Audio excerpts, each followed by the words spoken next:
Have you ever felt such an unnerving amount of anxiety pulsating through your thoughts, drifting down to your hands, making you want to rip off your own flesh?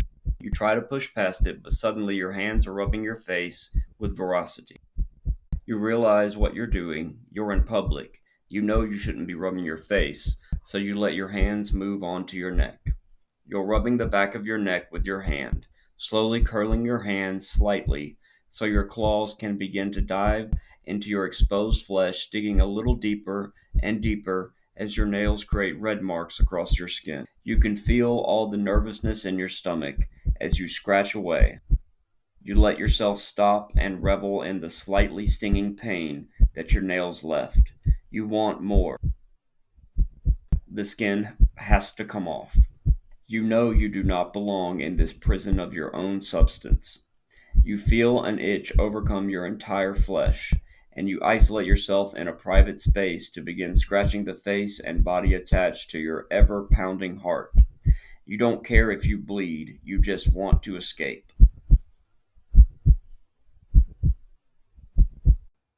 Albeit, I was never particularly one for any sense of normality, and the already established abnormality began slipping into a sense of madness when I was about 12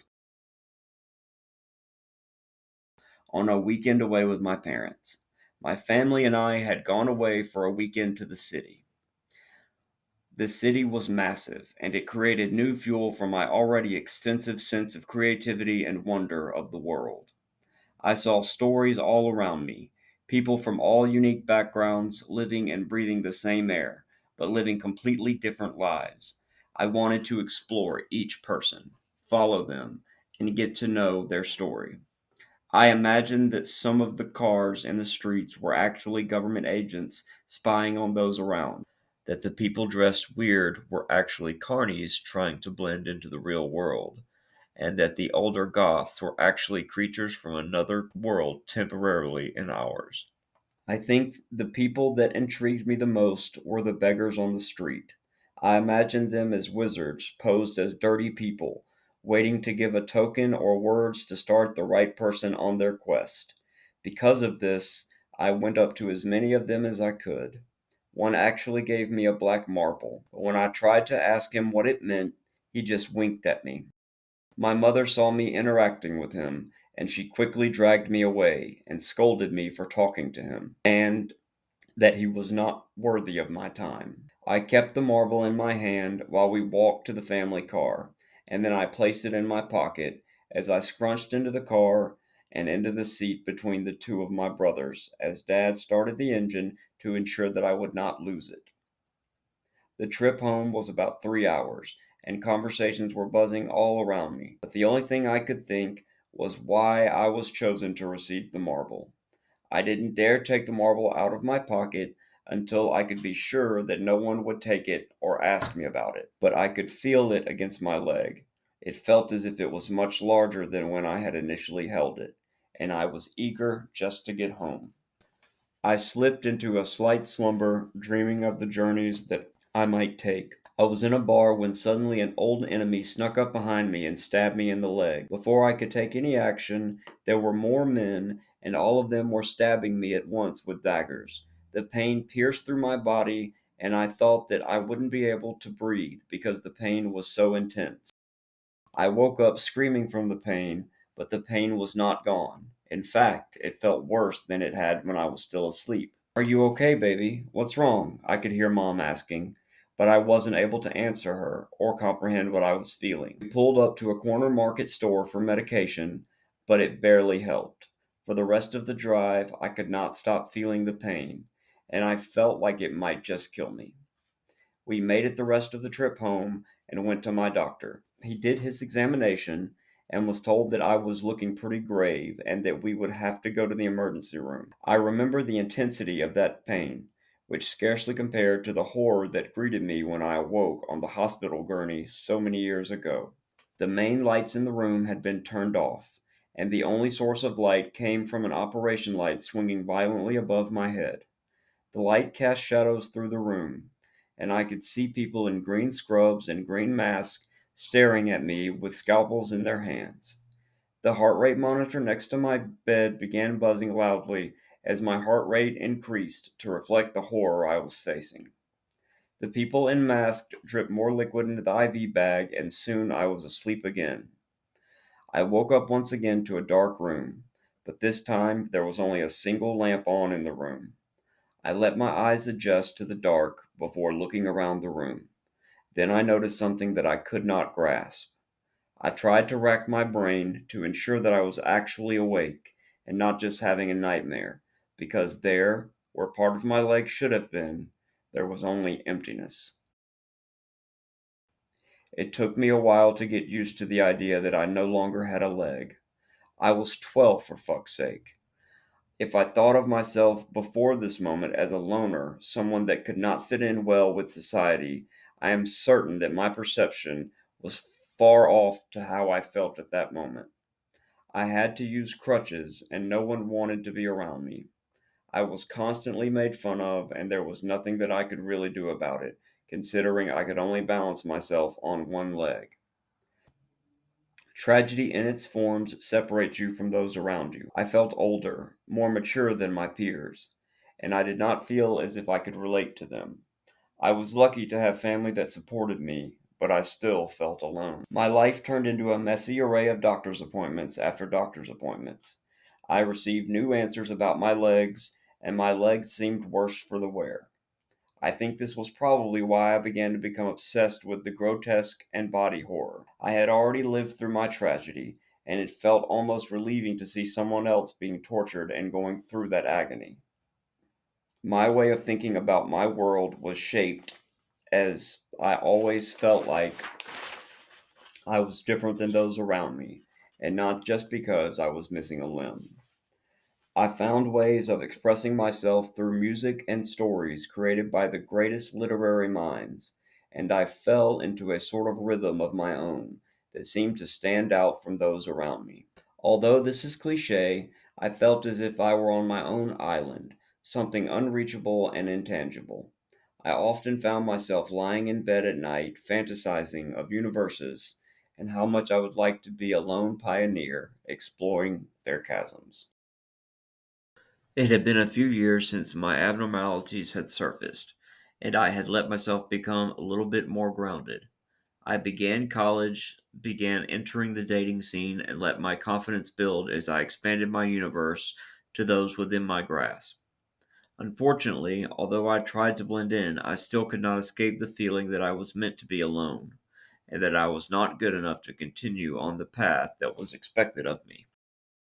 My parents were sticklers for the traditional route of college: marriage, kids, death, and they would expressly let their disappointment be known when I flunked out of school and did not seem to have any practical motivation in life from their perspective. I felt depressed, and I tried for years straight to constantly wash all of the humanness of emotions away until I eventually could find myself so void of any dream that I could become a mindless drone. I snapped out of the situation just in time for another attack upon my body. This time, a tumor had grown on my leg, and I had to get it cut out completely. I was working for my grandfather at the time, and I took this as an opportunity to stop living the life expected of me. The recovery time was 2 years, and in that time I felt as if I could really concentrate on the inner workings of my mind.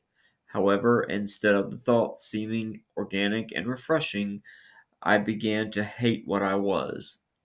My anxiety began to flare, and I kept having visions of black spots, tumor like in nature, appearing all over my body, and I would wake with claw marks all over my skin from where I had tried to tear them off in my sleep. Because I was not working, I was beginning to lose sense of reality once again. I felt the shame that I had on the trip home from the city almost 20 years ago, where my dreams were becoming indicators of real life pain and circumstances. The horror movies and body horror films I had been so intrigued by for years began to feel real. I could always see a mangled woman on my stairwell creeping her way towards me, Her limbs were distorted, and she had a wide smile on her face that was completely covered in boils. I kicked her once, and was later asked if I remembered kicking the dog down the steps in the middle of the night. The black spots appeared out of nowhere on my body, and I kept trying to get them out. I could tell what they felt like now, and my mind was convinced that the only way to get rid of them was to continuously tear at them as they encroached. There used to be something that I could see in the corner of my eye each time that I closed the medicine cabinet, but the image had disappeared as quickly as it came. I dismissed it as another hallucination, only to discover that there was a reflection in my own eyes of some creature, black and stirring. I began to do rituals and to train my brain to stay focused and sharp in order to prevent myself from seeing any more of these hallucinations. I needed to get out of the house, and I needed to get a job. I began working for a company part time, and it seemed to help to leave the house. I began talking to a girl and started going over to her place more often. I thought I was doing okay, but any time that I slacked on my training because of her, something would occur. I began seeing the woman on my girlfriend's staircase as if she followed me to that place. One night when I was brushing my teeth, my eyes looked completely black. I called her in to the bathroom, but she did not seem to notice anything off and went back to bed. As she left, I looked once more, and my pupil had completely covered my iris, and the white that would surround it had turned red instead. I tried to rub my eyes and hope for the best, but as I did, my eye drooped down and my eye fell in my hand. I yelled that I was going to shower as I stumbled into the room. I began the water in the shower, but all that poured out was blood. I knew that something was wrong with my brain, but I could not determine what it was. As I took off my prosthetic, a swarm of bees emptied from within its hollow basin and began swarming and eating at my eye on the bathroom sink. "Are you okay?" she came in, asking.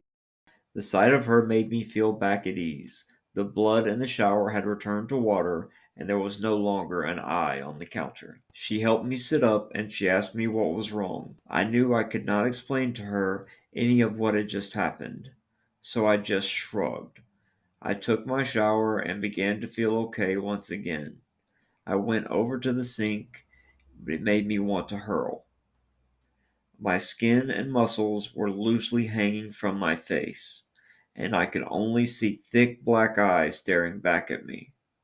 I tried to move everything back into place, but the motions I was taking only made things worse. I could hear a voice inside my head yelling at me to just take it off, and so in my girlfriend's bathroom I began to tear off the pieces of rotting skin barely clinging to my face.